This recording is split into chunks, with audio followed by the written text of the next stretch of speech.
Welcome back, my friends, to another episode of TFT Hyperroll with Artark. This one is a little bit by request. Matt Joe had asked, hey, I think you should look at the newly buffed Jade comps. They finally fixed the trait and it's really uncontested. Now, I had actually been trying to do a Jade comp since they had buffed it, but had not had that much luck, as either the lobbies I was getting into were contested, or in one just horrific match, I got all the way up to 7, had 60 gold left, rolled through, and could not get Shioyu at all, who is key to a Jade build. But this time I grabbed a Wukong off the carousel with a sword, which is one of the key elements we're going to need, and I'm hoping to fill in Jade as we go. Don't want to say I'm forcing it, but I'm definitely trying to nudge it in that direction. And nudge it I did. This was recorded during 12.19 when Jade Crest was still an augment. They've taken it out, so now the only way to get a Jade emblem this early would be through a Tome of Traits or something like that. But ultimately, if you can get to the 9 Jade, that has not been nerfed, while the lower levels of Jade, 5, etc., they have been nerfed slightly. Our goal here is to get the Shioyu items onto Wukong, which is the Bloodthirster, the Titan's Resolve, and the Edge of Night. Once we have that on Wukong, we're going to be good to go. All my rolling in the early part did not really matter that much. I wasn't able to put together a strong enough team for early, as my only 2-star was a Senna, so I decided to throw the Jade emblem onto her just to try and take my best shot at winning. Sadly, it didn't work. For the first item, I'm offered a spatula, which I am incredibly tempted by. However, I want to make sure I get the right items for Shioyu, and that's going to involve an Edge of Night and a Titan's Resolve, which both need a chain vest. So I already have the Jade emblem. I can get to my 9 Jades without needing an extra team member, so I went without the spatula. Sadly, I still have not improved on my team. I don't have enough 2-star champions who are really going to be able to fight well to pull this off. If that Gnar was 2 stars, I'd be able to have a good chance, or if I had a better 2-star Jade, I'd have a good chance, but this one just doesn't work. Heading into the next round, I realize I need to make a change. Senna is just not cutting it. At least if I bring in Yone, that will trigger the warrior buff for Wukong, and I can bring in Jax to help hold up the front line. Boosting up Wukong with that warrior buff is certainly helping. You can see the additional damage that he's doing and able to get around the board and even ultimately take down Rakan before he can really do much damage to the team. Our next item choice is pretty easy. It's going to be the bow, because our 3 key items, Bloodthirster, Titan's Resolved, and Edge of Night, and this will help us make the Titan's Resolve on Wukong. Now, I really thought this fight was going south fast. They had some assassins jump into the backline, and they're able to take down Olaf pretty quickly. But the healing from Jade helps keep you up a lot longer and enables us to ultimately surround and get rid of Ezreal. It's time for our second set of augments, and I have a really hard time passing up on the portable forge because the items you can get are so powerful. In this case, Randium's Sanctum is really good for Jade because you tend to clump your Jade champions around the Jade statues. And by the way, I did check, and the armor bonus and magic resist bonus from the Sanctum does also translate to the statue.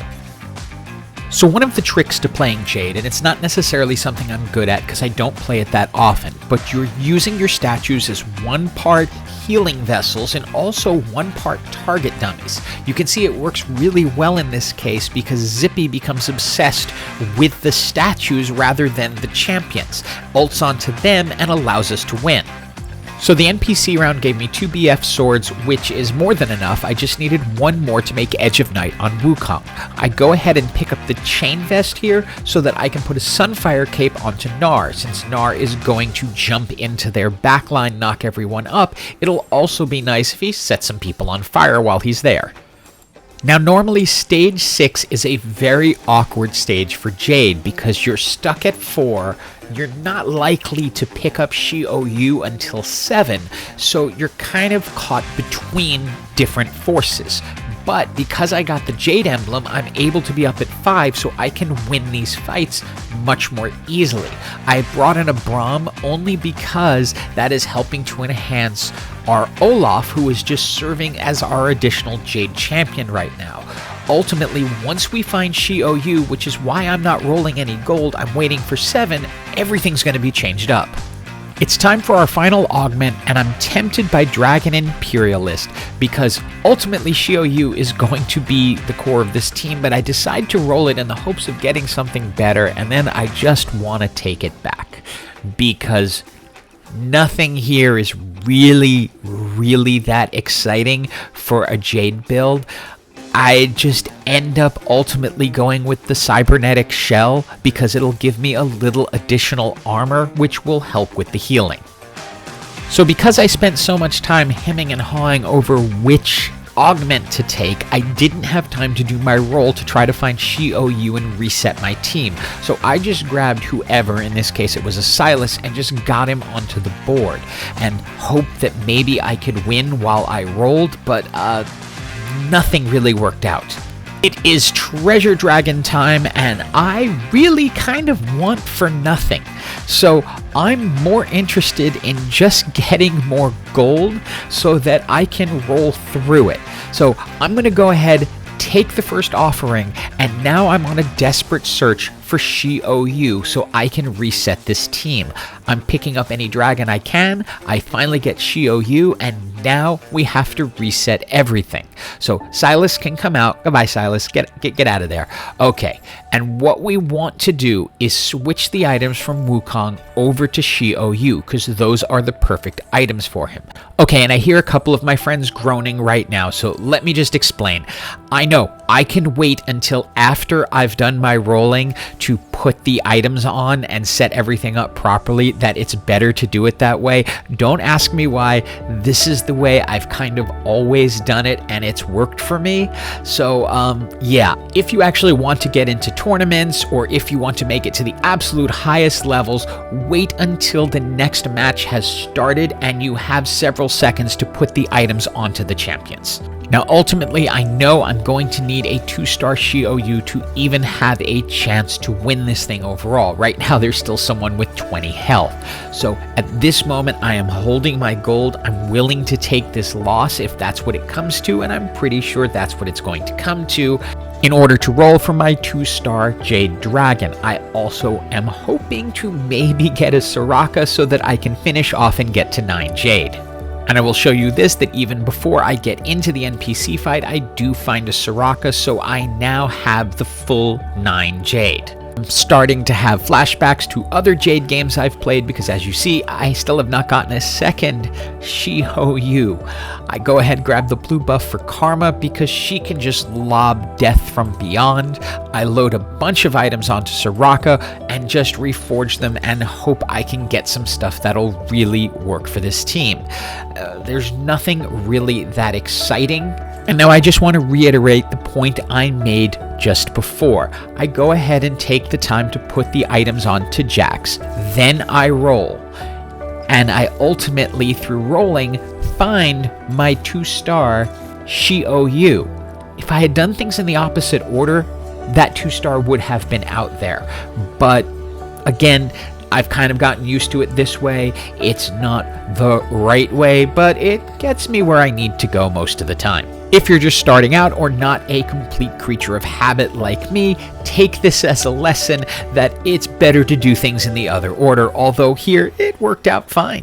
And remember how I mentioned before, playing Jade, those statues are 1 part healing, 1 part target dummy. You want to make sure someone's next to them so they get the healing and all the bonuses that go with it, but you also want them in a place where they're going to attract the attention of the opposing team who can get stuck on them. Also remember, when they explode, they do damage to the things around them, so it can really help you win. We have one final item choice to make, and in reality, like I said before, I kind of want for nothing at this point, but I do have a plan. It just won't let me enact it until I make a choice on an item that I don't really care about. So I'm going to go ahead and grab the static shiv.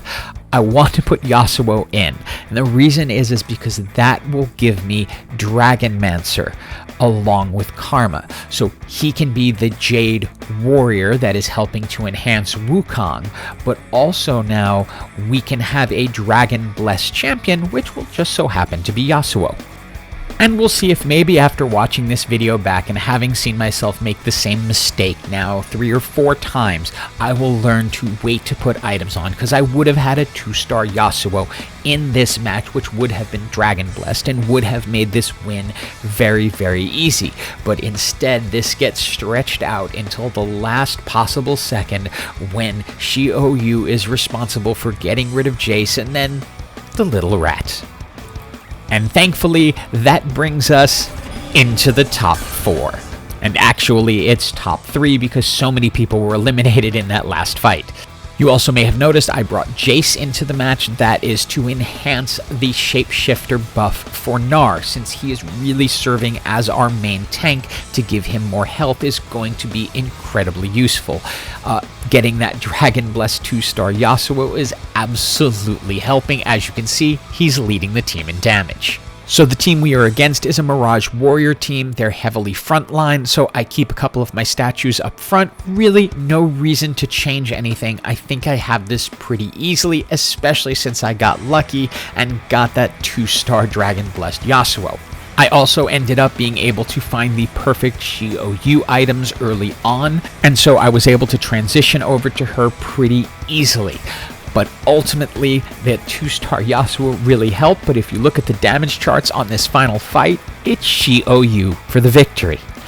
Hope you enjoyed this video. Give Jade a try if you get a really good sign from the game, and as always, I hope you have an absolutely awesome day.